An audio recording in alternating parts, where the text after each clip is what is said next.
kind of shift gears now this evening and then tomorrow towards Arizona.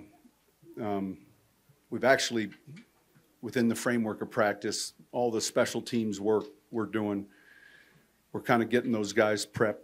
And so a lot of the punt and punt return stuff you saw where Arizona looks. Any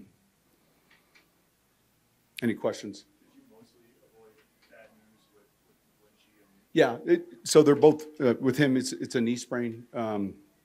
We'll keep you abreast, but it was all good. Would you say that Russ is starting to stack days? Yeah, I mean, I'm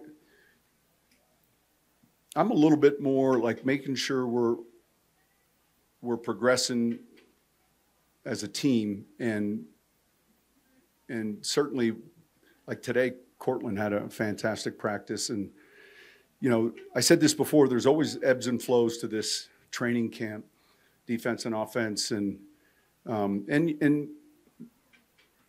having success offensively is important because that you gain that confidence maybe that you need, and that only comes from it actually happening. So, but overall, we've had a good week.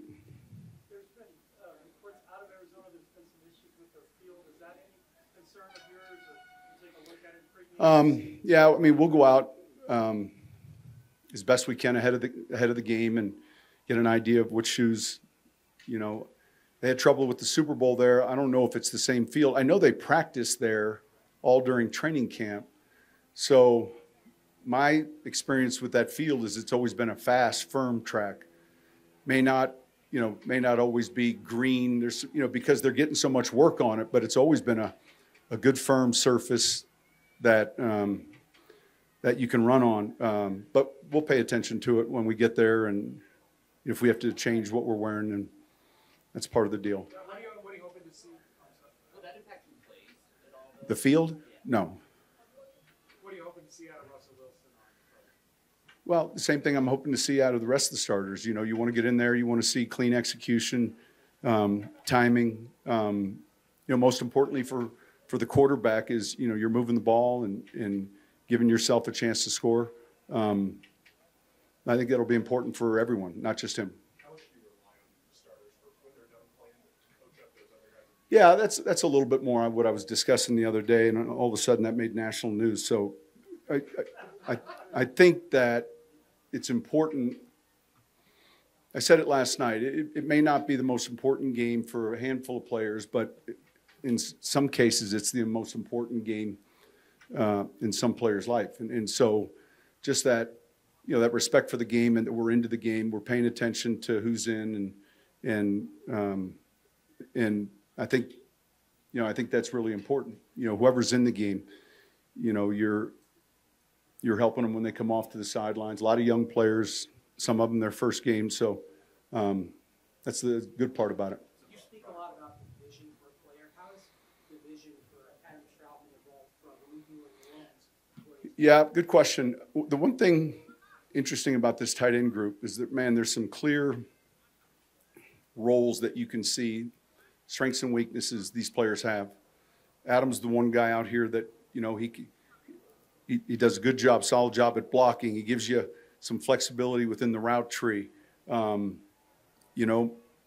Chris Manhertz is someone that, obviously, we're comfortable throwing to, and yet, man, he's really good blocking the D gap. And then, Dulcich is someone that really can threat. So that you've got these different traits for different. And so, look, we got to put together a depth chart, and then we got to give it to you guys, and then I got to answer questions about why'd you put him first. And so when you track, this happens during the course of the year. When we play home games, we introduce the offense or the defense, and then it's such a multi-personnel game anymore.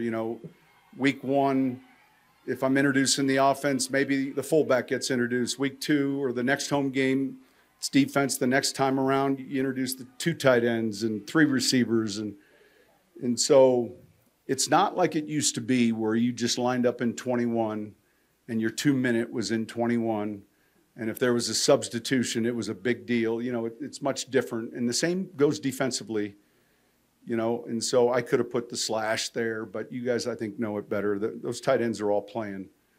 And I think it becomes easier for you all when you start looking at the play totals, and then you see, you know, how much they're being relied upon. Sean, with that hire, you got hired, you spoke about how the ownership group was a big part of that. Now you've been with them for 6 months. How is that relationship? It's been outstanding. Rob Walton was here today, and it was great seeing him. I told him, you know, the game's in Phoenix. He lives there. So, yeah, it's been really good. And I think that I've always felt I've got good instincts you know, and so going through that process and meeting different people and different owners and front offices, this one I felt good about, and I feel like I know I was right.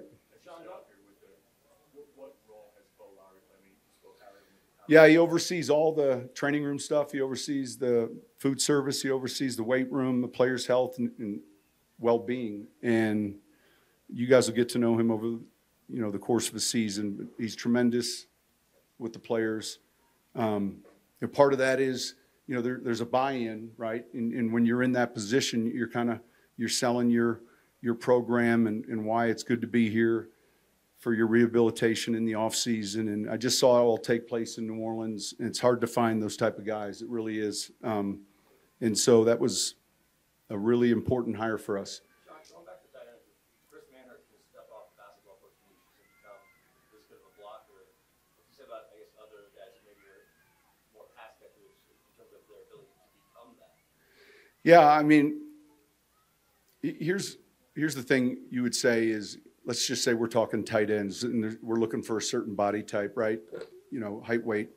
And then in personnel, you begin to get trained to, so if you look at a game and they don't have a tight end and you keep looking at the game, well, where are the tight ends? Because they're probably somewhere, you know, and so you look at basketball, you know, I'm looking at Olympic volleyball and I see 3 tight ends every time I watch one of those matches that, you know, that have those traits that you're looking for. So the body types and traits aren't going away. It's what teams in college are choosing to use them a lot or maybe not as much.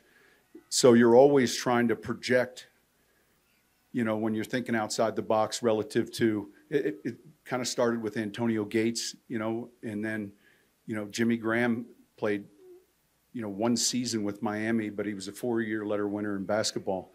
And so there's been a number of instances where, you know, the 6'5" forward maybe is more of a dime a dozen in the NBA, but he's a unique skill set for us. So I just think we've gotten conditioned to just not look at the normal places. Sometimes you look outside where conventional wisdom would. Yeah, I'm just saying if he could become that good of a technician, guys that played football their whole lives that are tight ends, couldn't they presumably? Assuming they have the same athleticism as Chris, you know, we're shortchanging the skill set that he had that you're like, wow. And I remember watching, it was on my cell phone. Jim McNally sent me the tape and I'm looking at it and I've coached with Jim for a long time and I thought we'll bring him in and the next thing you know, we like this player, we sign him, and then the worst part about it is you know, you start to mold him and then someone else takes him off your practice squad. But I'm happy for him and I'm happy to be back with him. It's really a good story. You challenged Cortland. We talked to you in the spring about challenging him to get back to the guy he was in 19. What do you see now? Is he lighter? Is he faster? Is there something you're seeing? I think he's strong. I think he's healthy, in fairness to him. I mean, I think he's healthy. He's moving well. His body weight was just what we wanted when he reported to camp. And, yeah, I like how he's been working. Today was really good. I mean, it was really good. Go ahead. There aren't nearly as many special teams plays now as there were in the past. Do you still weight special teams abilities heavily in the game? We do. Yeah, I mean, it's not that you're giving it X amount of weight, but we do feel like we coach that area well. And there's still enough meat on the bone where it tilts.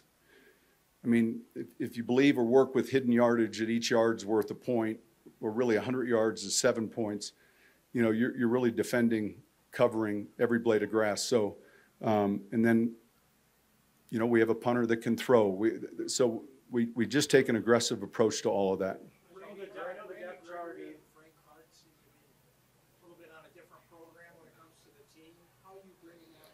They're just rotating in. We've got a number of these outside backers that are all getting reps. So yeah, we got a rotation going. Those guys will play Friday as well. I know the depth chart is unofficial. You said you write it in pencil, but does it get guys' attention? I don't think so. When they see it in print? I don't think so. I don't. You don't think? If they think they should be first team, they see it Well, or not, or whatever. They would have had that attention when they're out here with every rep. But it becomes more public and it's in print and all that. People write it Yeah, out. I guess so.